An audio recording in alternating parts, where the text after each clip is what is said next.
ഹൈറിച്ച് എന്ന തട്ടിപ്പ് കമ്പനി ആളുകളുടെ കയ്യിൽ നിന്നും തട്ടിയെടുത്ത 212 കോടി രൂപയും മറ്റ് സ്വത്തുക്കളും താൽക്കാലികമായി കണ്ടുകെട്ടിയത് ഇപ്പോൾ കോടതി സ്ഥിരമാക്കിയിട്ടുണ്ട്. അതായത് അതിന്മേൽ ഇനി അവകാശം സർക്കാരിനാണ്. ബഡ്സ് അതോറിറ്റി സമർപ്പിച്ച അപേക്ഷയിലാണ് കോടതിയുടെ ഈ വിധി ഉണ്ടായത്. ഇനി ഈ സ്വത്തുക്കൾ ലേലം ചെയ്ത് ഹൈറിച്ചിൽ പണം നഷ്ടമായെന്ന് പരാതി നൽകിയവർക്ക് കൊടുക്കാൻ കഴിയും. കേസ് കൊടുക്കാത്തവർക്ക് എന്ത് കിട്ടും എന്ന് ചോദിച്ചാൽ ഒന്നും കിട്ടില്ല എന്ന് പറയാനുള്ളൂ. ഇത്രയും വലിയ തട്ടിപ്പ് നടത്തിയിട്ടും പണം നഷ്ടമായിട്ടും തങ്ങൾക്ക് പരാതിയില്ല എന്ന് പറയുന്നവർ തീർച്ചയായും ഈ തട്ടിപ്പ് മണി ചെയിൻ കമ്പനിയുടെ കൂടെ നിൽക്കുന്നവരാണ്. പ്രതാപനെയും ശ്രീനെയും ലീഡർമാരെയും പോലെ അവരും ഇതിൽ കുറ്റക്കാരാണ്. ഹൈറിച്ചിന് എതിരെയുള്ള ഇഡിയുടെ കേസ് ഇനിയും കഴിഞ്ഞിട്ടില്ല. അതിന്റെ വിധിയും ശിക്ഷയും കാര്യങ്ങളും ഇനി വരാൻ കിടക്കുന്നതേ ഉള്ളൂ. ജയിൽ ഒരു പുതുമയല്ലാത്ത ഹൈറിച്ച് മുതലാളി പ്രതാപൻ കുറെ മാസങ്ങളായി ജയിലിൽ തന്നെ കിടക്കുന്നുമുണ്ട്. കമ്പനി പൂട്ടിയപ്പോൾ അല്ലെങ്കിൽ അക്കൗണ്ടുകൾ മരവിപ്പിച്ചപ്പോൾ നാട്ടുകാരുടെ കാശ് പിരിച്ച് തിന്നിരുന്ന പലരുടെയും അന്നം മുട്ടിയിരുന്നു. അപ്പോഴൊക്കെ അവർ വക്കീലിന് കൊടുക്കണം, കോടതിയിൽ കെട്ടിവെക്കണം എന്നൊക്കെ പറഞ്ഞ് ഈ പാവങ്ങളിൽ നിന്നും വീണ്ടും ലക്ഷക്കണക്കിന് രൂപ പിരിച്ചിരുന്നു. ഒരു സാധ്യതയും ഇല്ലെങ്കിലും സുപ്രീം കോടതിയിൽ നേരിട്ട് പോകാൻ ലക്ഷക്കണക്കിന് രൂപ വക്കീലിന് കൊടുത്തെന്ന് പറഞ്ഞ്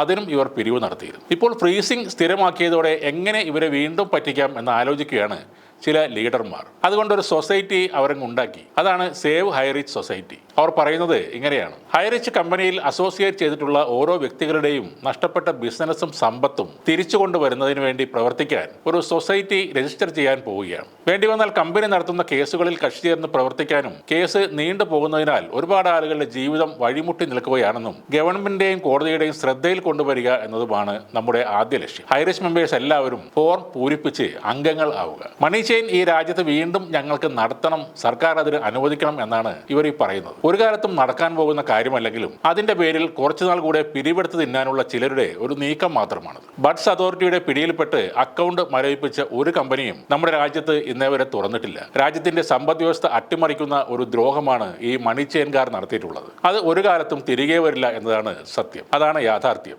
ഈ ഊടായ്പ കമ്പനിയുടെ കള്ളത്തരങ്ങൾ വിളിച്ചു പറയുന്നവരെ തെറിവിളിക്കാനും വീട്ടുകാരെ അടക്കം ചേർത്ത് ചീത്ത പറയാനും ഭീഷണിപ്പെടുത്താനും മാത്രമേ ഈ മന്ദബുദ്ധികൾക്ക് കഴിയൂ. ഇവരുടെ കയ്യിൽ നാട്ടുകാരെ പറ്റിച്ചെടുത്ത കോടിക്കണക്കിന് രൂപ ഉണ്ടായിരുന്നപ്പോൾ ഇത്തരം ഭീഷണികൾ കൂടുതലായിരുന്നു. ഇപ്പോൾ കരച്ചിലും ഗദ്ഗതവും മോങ്ങലും തേങ്ങലും മാത്രമാണ് ഹൈറിച്ചിലെ തട്ടിപ്പുകാരുടെ ഇടയിൽ നിന്നും ഉയർന്നു കേൾക്കുന്നത്. നിങ്ങളുടെ ഈ മണി ചെയിൻ ഇത്രയ്ക്ക് എക്സ്പോസ്ഡ് ആയതിനും കാരണക്കാർ നിങ്ങൾ തന്നെയാണ്. ശ്രീനയും ഗുണ്ടകളും ഇറങ്ങി ഓൺലൈനിൽ നടത്തിയ വെല്ലുവിളികൾക്കും ഭീഷണികൾക്കുമുള്ള മറുപടി കൂടിയാണ് ഇപ്പോഴത്തെ വിധി. കുറച്ച് ആളുകളുടെ പേര് എടുത്തു പറയാനുണ്ട്. വ്യക്തിഹത്യ, ബോഡി ഷെയ്മിംഗ്, കുട്ടികളെ തെരുവരയിൽ മുതലായ കാര്യങ്ങൾ ചെയ്ത അത്തരം ആളുകളെക്കുറിച്ച് അടുത്ത വീഡിയോയിൽ പറയാം.